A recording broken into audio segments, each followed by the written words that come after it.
Hello, my name is Jaden Ledesma, and this is my professional PowerPoint presentation over understanding students with ADHD. To start off, ADHD stands for Attention Deficit Hyperactivity Disorder. This is something that has affected the United States greatly over the last decade. ADHD is a problem with inattentiveness, overactivity, impulsivity, or a combination of both. How many students with ADHD are currently being served in the United States? Well, as you can tell, approximately 7% of students are identified as having ADHD. That's approximately 6.4 million children aged 4 to 17 have been diagnosed with ADHD. Uh, Over here, we can see that 6.1% of American children are being treated with ADHD with medication. Therefore, as future educators, this problem with ADHD is something that we're going to have to address, and we're going to have to learn how to teach students with ADHD. And then the next point is 42% increase in ADHD diagnosis over the past 8 years. Therefore, there is an increase, and the next slide is going to demonstrate kind of why we're seeing an increase. As I just said, 42% increase in the last 8 years. Some of the reasons include poor sleep habits, lack of structure, too much indoor living, and addicted to use of electronics. To me, I think too much indoor living and addicted to use of electronics kind of go hand in hand. Most kids are staying inside playing video games on their tablets or their phones, and it's just something that we can do to make a difference in this issue. States with the lowest ADHD rates are Nevada, New Jersey, Colorado, Utah, California, and the highest ADHD rates is Kentucky, Arkansas, Louisiana, Indiana, Delaware, and South Carolina. And the reason I put this in here is because an idea I had was maybe the states with the highest ADHD rates can talk to the states with the lowest ADHD rates and see kind of what they're doing and what's making a difference in these percentages of high and low. Um, I think maybe being outside may contribute to these lower ADHD rates. What are specific behaviors and characteristics? There are three subtypes of ADHD. There's predominantly inattentive type, predominantly hyperactivity impulsive type, and a combined type. Typically, on the predominantly inattentive type, this affects girls more so than boys. On the predominantly inattentive type, people are more likely to have anxiety and mood disorders. And then the biggest challenge for predominantly inattentive type is academic achievement. And then predominantly hyperactivity impulsive type, these problems are more likely to affect boys. They have a problem staying seated and talking excessively. And the combined type is a combination of both. They have social challenges as well as academic challenges. In what ways do those characteristics make it difficult for students to learn and participate in school? Lower academic achievement.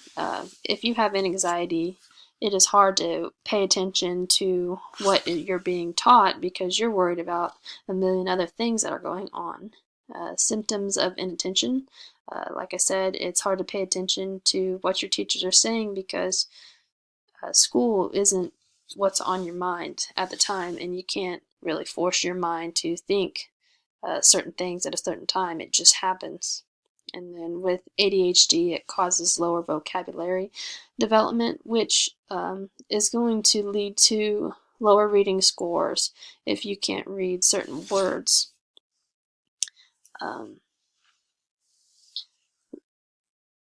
this picture over here are some reasons why it is hard to pay attention in school. You got behavior problems, you have learning disorder, you have problems with your peers, you got increased injuries, and anxiety and depression.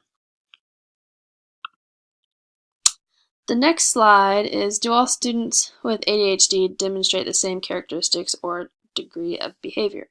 Like I previously said, predominantly inattentive is more likely to have anxiety and depression. Predominantly hyperactivity impulsive is hard to stay seated, they're more chatty, and then you can have a combined of both. Therefore, no, not all students are going to have the same characteristics or degree of behavior. My two visual pictures are what I'm going to explain. Boys and girls display very different ADHD symptoms, which go along with the question. Boys and girls aren't going to display the same characteristics or degree of behavior. For boys, acting out, running and hitting, lack of focus, including inattentiveness and physical aggression, these things are more likely to affect boys. And for girls, being withdrawn, they're more likely to have the behavior of low self-esteem and anxiety, impairment in attention that may lead to difficulty with academic achievement. They have the tendency to daydream, and verbal aggression, teasing, taunting, and name-calling. So kind of bullying are some of the ways and characteristics that girls are affected by ADHD. And then, according to IDEA 2004, under what category are students with ADHD identified? Well, after reading Chapter 8, we come to the conclusion that they are listed under other health impairments. ADHD doesn't have its own category, and 2/3 of health impairments, ADHD accounts for 2/3 of health impairments, and these allowed to limited strength and alertness. They are often listed under the following categories because of coexisting disabilities: learning disability, emotional or behavioral disorder, or intellectual disability. These things go hand in hand with the characteristics that I listed, such as anxiety, depression, inattentiveness, and things like that.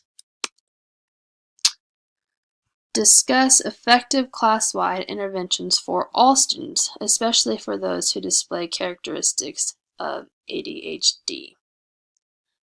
Some things that we can do are teach organizational and goal-setting skills. This is specifically important because if you give a student, any student, tasks to achieve and goals and set them and modify them as you go, you're going to kind of see them light up whenever they achieve their goal, and then they go to the next goal and the next goal. Or if for some reason the goal doesn't work, why didn't it work? What can you do to make a goal that works? What do you need to modify? And then when you're teaching goal setting skills, the first thing you do is identify and define a clear goal, and then you develop tasks to achieve that goal, and then you specify the steps to achieve the desired outcome. Video self-modeling. This is important because you teach self-regulation and other skills. You ask student what time it is, and they must give a direct response in errorless learning. This gives them the opportunity to not be able to make a mistake. If it is 12:02 and you ask the student what time it is and they say 12:15, you can say no, it's 12:02, and then explain why. This is an effective way to teach students of all kinds, especially ones of ADHD. I added this picture in here because it really defines what ADHD is and how it affects students. Unfocused, they have a hard time paying attention, they're distracted easy, they are angry, bored, and then daydream. These are all the symptoms and characteristics that students with ADHD have, and as educators it is our job to best address these issues and create a learning environment that all students can benefit from. And here is a list of my resources. Thank you for watching.